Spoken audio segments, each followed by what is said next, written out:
So let's talk about Old Testament narrative and how to read it.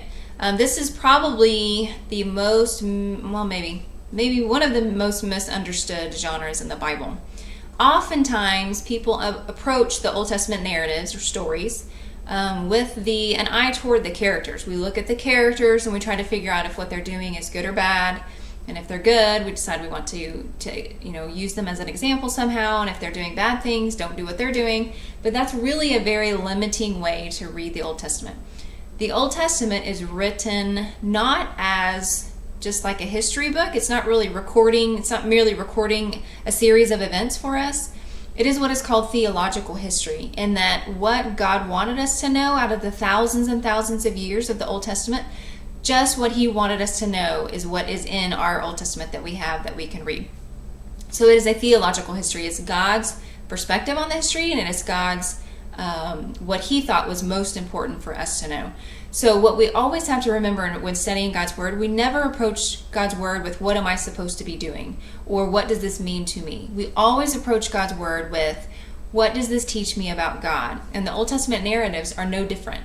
Throughout the story of the Israelite people, we are always looking for what is God doing in the story, because God is the hero of every single story, even in the book of Esther, where he's not even mentioned one time.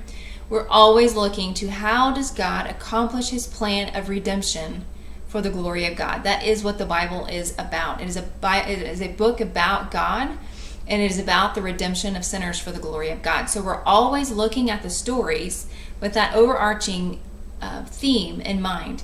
So when we're reading the story, say in Ezra, where Cyrus decided to make a decree to let all of the Israelites come back home from Babylon to Jerusalem, we should be asking, so what? Why is God telling me this? What do we need to know? Why is it important to us that this man named Cyrus, we need to figure out who that is, why is he letting these people go back to their hometown and build their city when his people tore it down just a few decades before that? Right? So we're always asking, so what?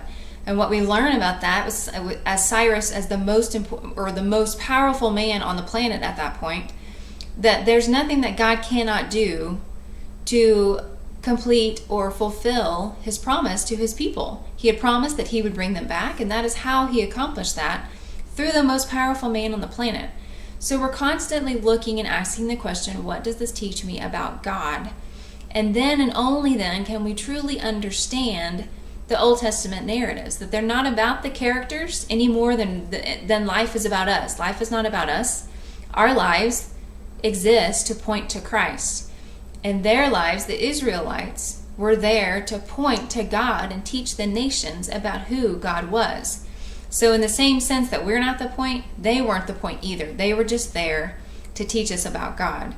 So we always have to make sure to keep our perspective in the right place. And I have two suggestions for you on two books that I think are very good for studying the Old Testament. The first one is called Gospel and Kingdom by Graham Goldsworthy. It's a tiny little book, but it is so, so good. Literally one of my favorite books. And then the other one is called The Word Became Fresh. It's cute, isn't it? By Dale Ralph Davis. Dale Ralph Davis is one of my favorite Old Testament commentators. He has a few commentaries on the Old Testament, and I love him. The subtitle of this is How to Preach from Old Testament Narrative Text. You can ignore that. It's not really about preaching. It's just basically how to find meaning in the Old Testament narratives. And it is very, very good. Again, it's not a huge book either. And both of these books are very helpful. But understanding in general how to, from what perspective to see the narratives will really make them come alive and help you see them the way that you should be seeing them. And you can see meaning. And then from that meaning, know how that we can apply that to our lives.